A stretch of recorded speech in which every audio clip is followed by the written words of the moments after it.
very difficult even for me to be here because the budget's very important. But since we had this on the schedule and it is a piece of important legislation, then we want to get started on it today.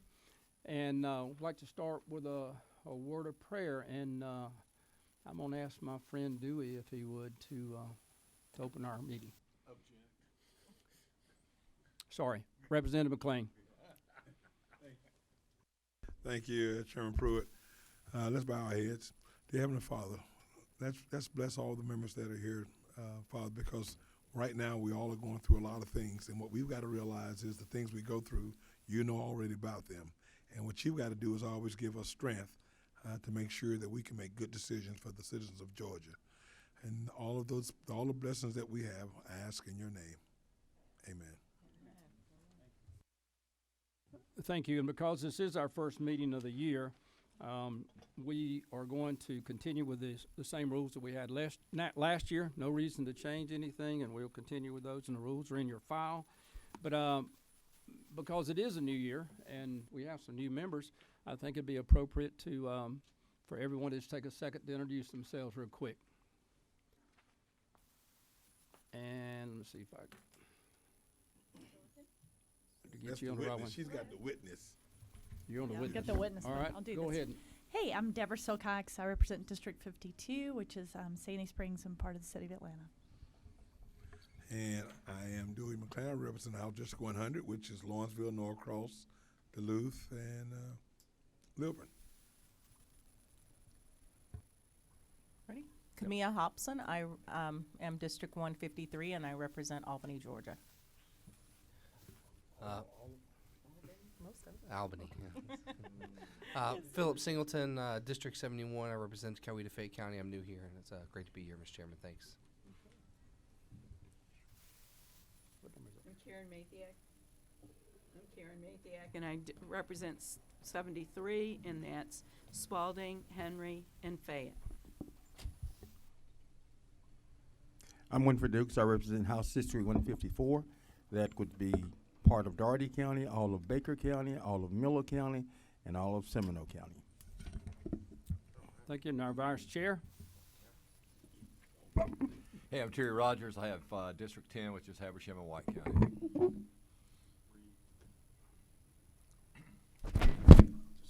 Are you on? I'm sorry. Go ahead. Hi, I'm Scott Turner. I'm the state representative for District 21, which is in Cherokee County.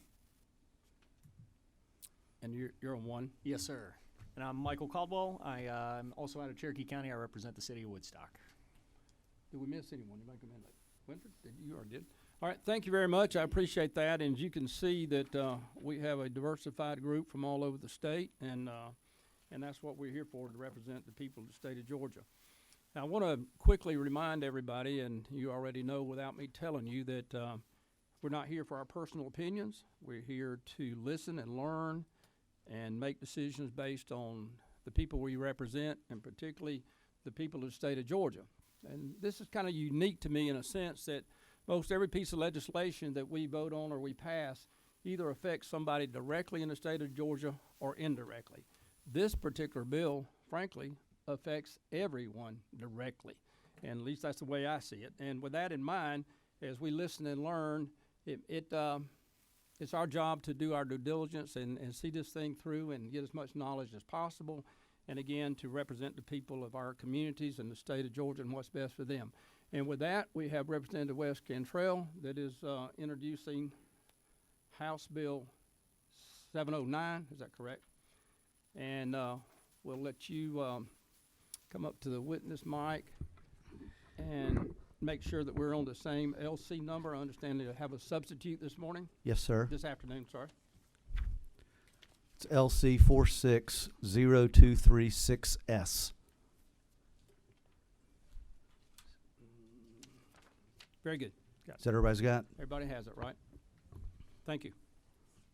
Thank you, Mr. Chairman. Time change. Everybody has an opinion about time change. I don't know about my colleagues, but every year when we spring forward and we fall back, I get a number of emails and phone calls with constituents saying, can you please do something about this? So last year, the legislative day that we came back after we sprang forward, when everybody was still a little groggy from losing the hour, I introduced 2 bills, one of which would have kept our state in daylight in standard time, Eastern Standard Time, year-round, and one that would have taken us to daylight savings time year-round, pending congressional approval. I did that in order to get a conversation started, and believe me, it started a conversation. What I found out was that by and large, people not named Representative McLean cannot stand the time change. They're switching back and forth. They really, really don't like. I did some casual social media polling. Over 1,000 people responded, and 90%, right around 90%, said, I don't care which one, just pick one and stop changing the time.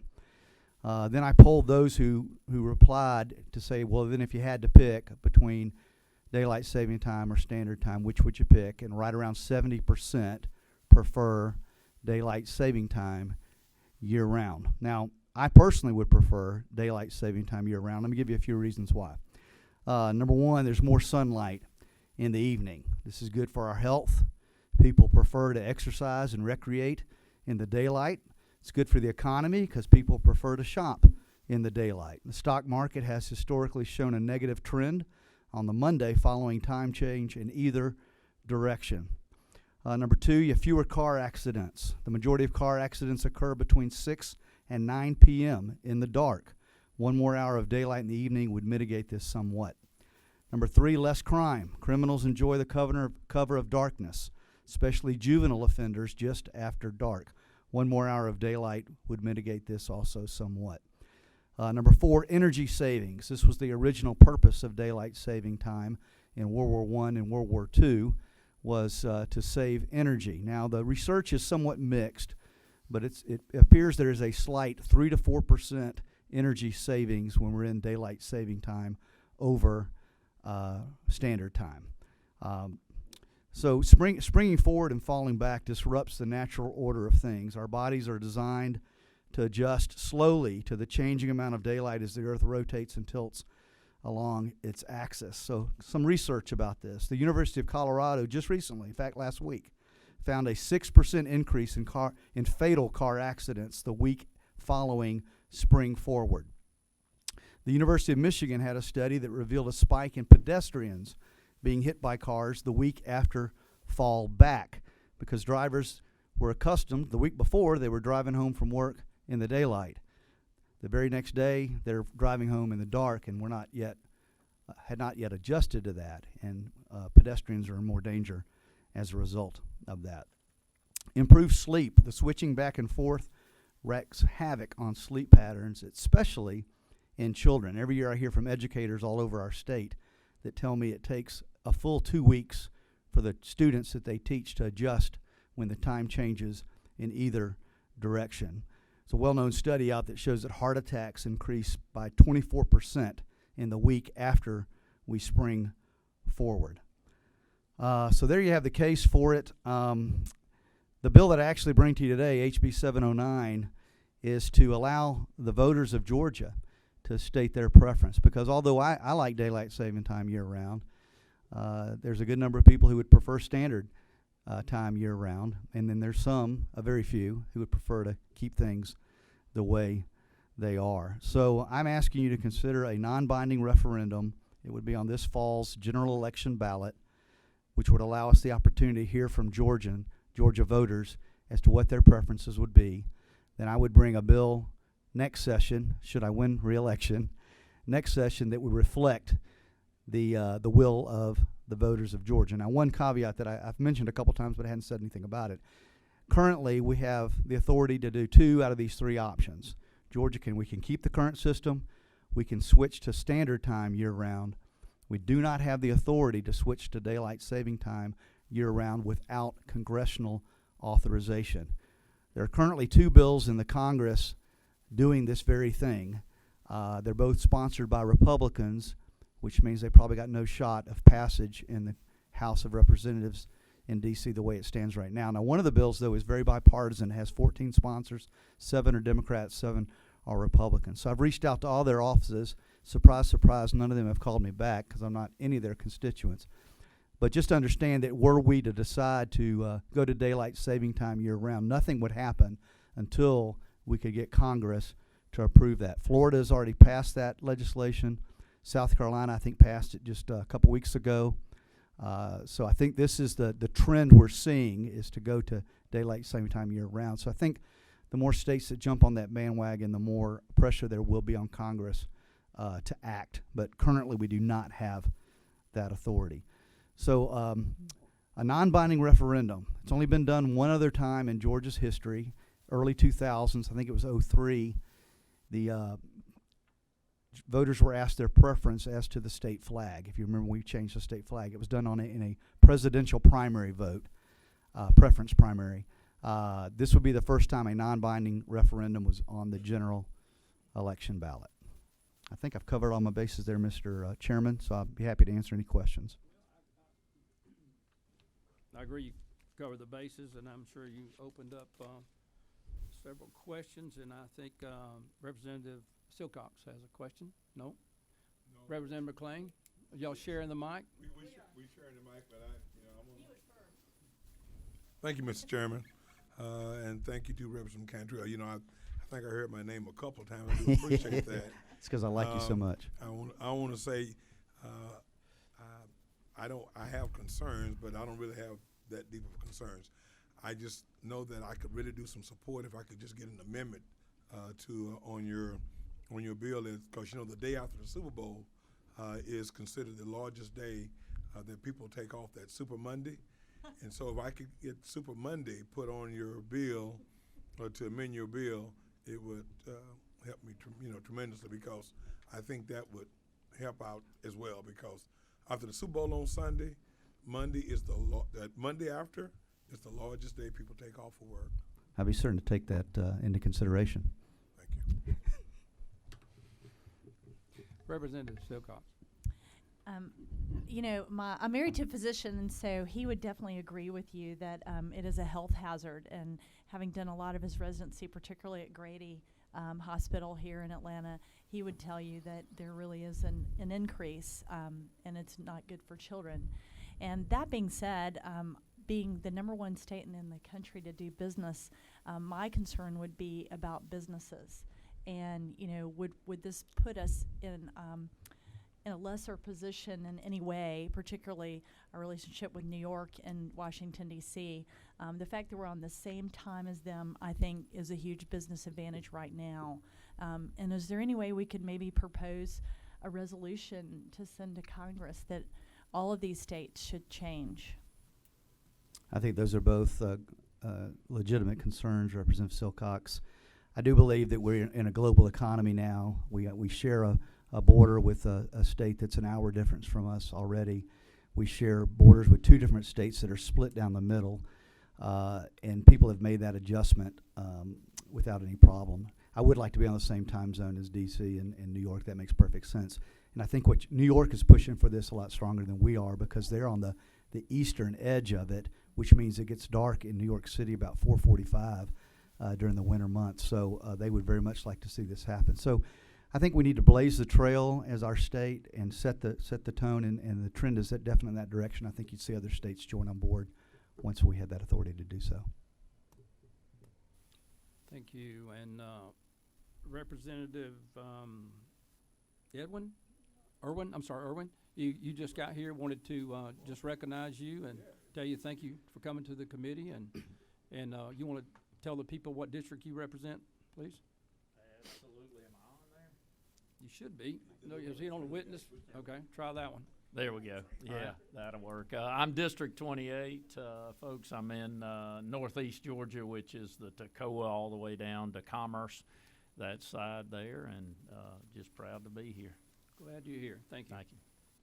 And Representative Caldwell, you had a question? Yes, sir. Thank you, Mr. Chairman. Did you just mention that South Carolina's just recently adopted this as well? For daylight savings, not the non-binding referendum. That's correct. So if both South Carolina and Florida have adopted, then I share Representative Silcock's concern, but I'll tell you as an employer, I worry a lot more about the bordering states matching our time zones. So if both of those, to your point about we have a state right now that that is in a separate time zone from us, if we start letting that become a train wreck with each border changing depending on what time of year we're sitting in. Correct. It's going to be awfully hard to predict. So I Yeah. think that alone is a motive to move this forward. Thank you, Mr. Vice Chair. Yeah, one of the things I do want to point out is the fact, I want to reiterate this, it is a non-binding referendum. So what we're going to do is we're just going to get the pulse of the people, then I think some of those details can be worked out after that. And in response to that, there is some concern about, as legislators, we're elected to make decisions, to represent the people. I think this issue is a little bit different, and I think a referendum's appropriate, a non-binding referendum, because it is really about preference at this point. It's not right or wrong. We're not raising taxes or anything like that. And so I personally would like to hear from Georgians to make sure that what I'm hearing in my community is reflective of the state as a whole, because my community may have a completely different feel than, say, someone down in South Georgia, or on someone who shares it's one of the, like Columbus, that shares the border with Alabama. They may feel differently about it. So it'd be nice to have kind of a overall feeling from the state as a whole. I think it would be a good thing to have the overall feeling, and the other aspect of that is you have a lot of rural communities that are agricultural, and you can have to take that into consideration too. But the other thing too is I like the non-binding aspect because we don't really have the money to just kind of lay out all the facts and have stuff all the way around, and you'll have people that just like based on personal preference, whatever. So I think Right. Because I think the non-binding referendum would cause people to get educated about the issue and help us make a more educated decision. Well, you bring up a very good point, and one of my biggest concerns is that a lot of times we have to vote on things up here on the basis of the knowledge that we have, that maybe our individuals that we represent do not have. And we vote different sometimes than they wish we would, and then when we get to meet with them face to face and make that explanation, then they say, oh, okay, I agree with you.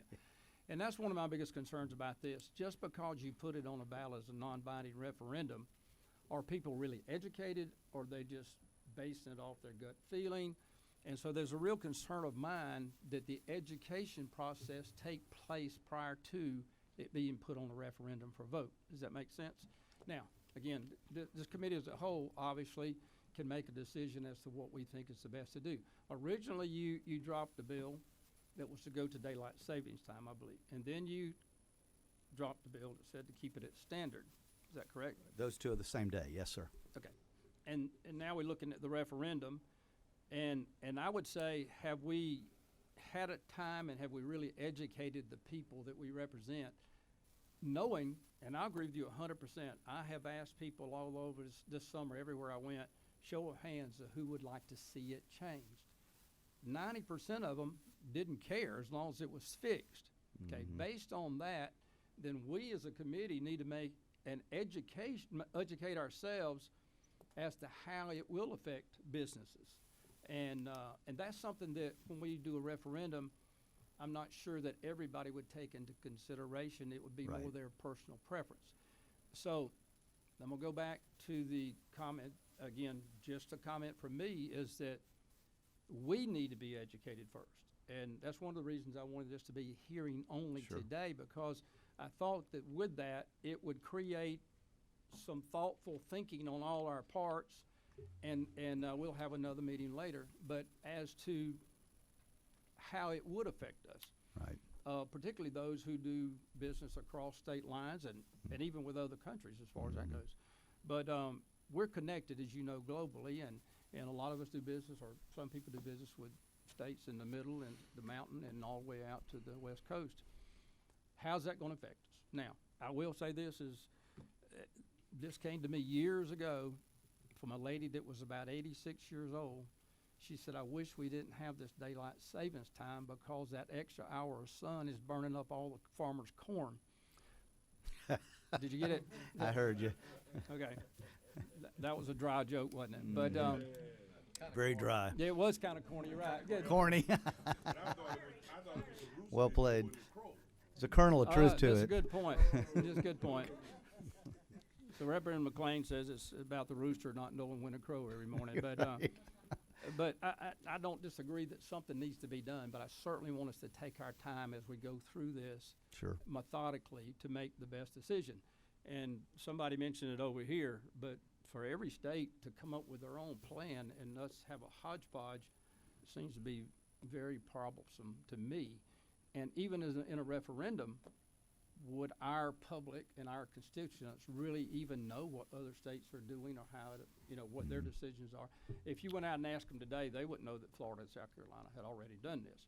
Now, obviously the best solution is for the federal government to take a stand on it. Do you have a feel at this point, have you communicated with anyone to see if this is something that's going to be addressed soon or what their thoughts are? Or? Mr. Chairman, I think it's going to take states doing what Florida and South Carolina have done and the other states will follow in order to get the federal government's attention. And if I may, there'll never be a hodgepodge because you've only got two options available to you now, and this would add a third option. And I failed to mention earlier, we're on daylight saving time almost 8 months out of the year now. So we're on DST a lot more than we are standard, almost 2/3 of the time we're on DST. So it kind of makes sense if you're going to switch one way or the other, go with the time that we're in, the zone we're already in 2/3 of the time. And, it used to be, it was the first Sunday in April, and I think the second or third Sunday in November. And then in the early 2000s, there was pressure brought to bear, and the federal government extended DST to the, the second Sunday in March and the first Sunday in November. So they widened the gap of that by an additional month. So that's definitely the way it's trending. But I hear you. But unless somebody, we bring pressure to bear, it's not going to happen. Now, Senator Rubio does have a bill in the Senate, but his bill would take the entire country to DST year-round, period. So the states wouldn't have ability to do anything else but that. And not sure how I feel about I that. was going to say, respond to that. I would rather each state be left to make its own decision, and I think that what you'd have happen is there'd be a trend in a certain direction, and states would realize we got to match up with the people similar to how we are now to keep those same business arrangements, and then folks would adjust accordingly. I mean, who in us in this room even remember when we made the change to where it moved from late November to the first Sunday in November, and from the first Sunday in April to the second Sunday in March? We made all those changes, and it kind of, I think people were kind of, okay, it's daylight saving time this weekend. Well, they missed church. I mean, so I know it happened. Believe me, I'm in that business. It used to be, it was a spring break Sunday and time change Sunday on the same day, and it was like the worst attended Sunday of the year. So I remember it, and because it affects what I do a lot. So are you indicating to us that if Georgia and Florida and South Carolina did one thing, and North Carolina and Tennessee did something different, you think that's reasonable? I do, because Tennessee's already doing something different. They're splitting the two zones right now, and nobody even that's true. And nobody even talks about it. Yeah. You go to Chattanooga, oops, yeah, I'm an hour early for my meeting because you didn't realize it changed. So we're already doing that. In Florida, the Panhandle is different than the rest of the state. So this is already going on. I don't think us changing this is going to make that much of a difference. And one thing we didn't address that comes up with constituents all the time is this idea about school children standing at the bus stop in the dark. Okay, Now this morning, the elementary kids in my neighborhood were standing at the school bus stop in the dark because they get on the bus before 7. It's still dark, and we're in standard time now. I think that once we make a decision, businesses and bell schedules would adjust accordingly if those are real issues and not just issues that people are throwing out there. If they're real issues, bell schedules can adjust, and we can stop sending the elementary kids out first thing. So there's lots of ways to make it work if that's the consensus of what voters want. I think it's worth the little bit of hassle that it would be because the benefits far outweigh the cost to me. I'm going to interrupt a second. Is anybody here to bring testimony for the businesses for or against, or anybody here signed up to speak? Okay, thank you. Representative Turner? Thank you, Mr. Chairman. You would, and just for the sake of discussion and research for everybody, one of the things that I really enjoy about daylight savings time is during the summer, being a youth sports coach and also playing recreational sports, is having that extra hour daylight for baseball. Baseball is a game that cannot be played in the dark. If you do not have, if you do not have lights, you are not playing. And it's a summer sport. It's also one you cannot play in inclement weather, which happens a lot more in the wintertime. So we don't play as much, obviously, in the winter. And so as you're researching this to the committee members, since we're hearing only, and you go back and do your research, I'd ask you to consider what the impact would be on youth sports. Going to a standard time model during the summer hours would end up either forcing children who are playing baseball today, as an example, not just baseball, but playing baseball today, we would either be forced to find a lit field or not play. And that would have an impact, I think, on our kids. So as you are considering that, I just ask for you to look at that as part of your research.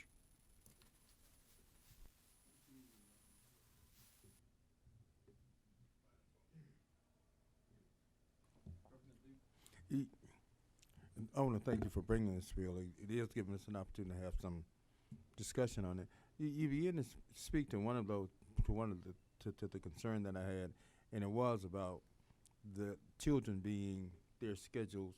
So, are you saying one of the ways that we can get around that is to see if we can start a different time? Correct. Yeah, they would if that's a genuine issue. Then the schools, I would think, if it was a genuine safety issue, I would hope they would adjust the bell schedule accordingly. So rather than at 8 o'clock, it would start maybe Correct. at 9 o'clock? I know our elementary kids in my neighborhood are standing in the dark currently, and it's standard time. We're not in daylight saving time. If we're in daylight saving time, it would be, lighter. So, I mean, even it would still be dark. It would be the other direction, but it's dark either way is my point. And yet, this is a concern. So, I think everybody would adjust accordingly, make whatever necessary adjustments need to be made. Okay. Thank you for the legislation. Thank you, Mr. Chairman. I guess I'll have to go and as I look around, I'll just say this. I enjoy the legislation, but I guess what I'm looking at is you're going to do a little research and you're going to come back with. Because, daylight it started for the farmers. It didn't start because, they could grow their crop or whatever. Then it got to we talked about businesses. So now we've talked about youth sports. We talked about the schools. I guess, we talked a little bit. I guess the research, the information you have talked about health issues and all of those things. So, and sometimes when you change something, it causes more effect than it means. You know what I mean? Sure. I mean, all of a sudden, my body is used to it, but then I'm used to something else. So, and I don't know if it's a question or more. I hear you, and Representative McLean, I'm not trying to correct you, okay, by what I'm about to say, but that is what everybody thinks this started because of farmers. That's not the case. I've done a ton of research on this topic.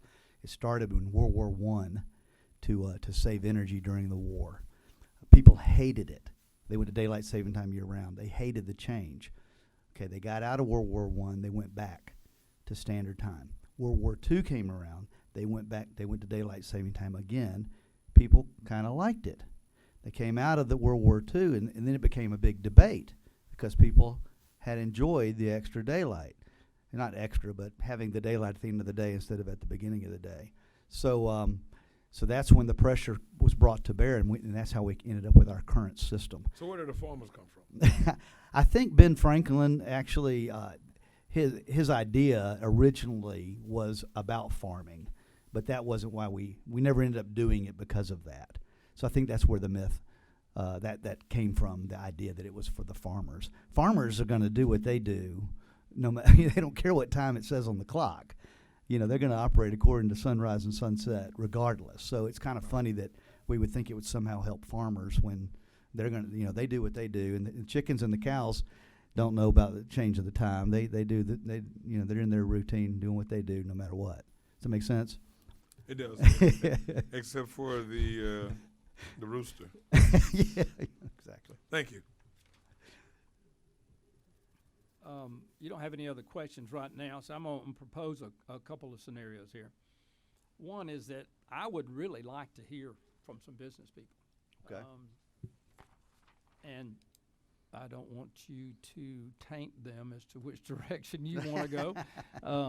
And also, I want to say to all the members of this committee, you can reach out through your own methods, whether it be Facebook or if you got a newsletter, and do some surveys. And don't only just ask the question, which would you rather do? An explanation of why is more important to us in here, I think, than just somebody checking a box, if you know what I mean. Mm-hmm. And the fact that, and I'm serious about this, some people take this lightly, but this is very important if we're going to do this to get it right and for the right reasons. Sure. And there's no doubt in my mind that there are people out there that are for it. There are people that are against it. There are people for this saving times, this daylight saving times, or whether we keep it the same year round. I mean, there's all kind of opinions, and it's very important for us to know that. Now, I will say this, that I feel like that, and again, this was a hearing today. I hope this it generates some interest from people that do want to have some input. And I hope they'll come to you, Mr. Chairman, Okay. and share some things with you, and we'll have another meeting on this next week.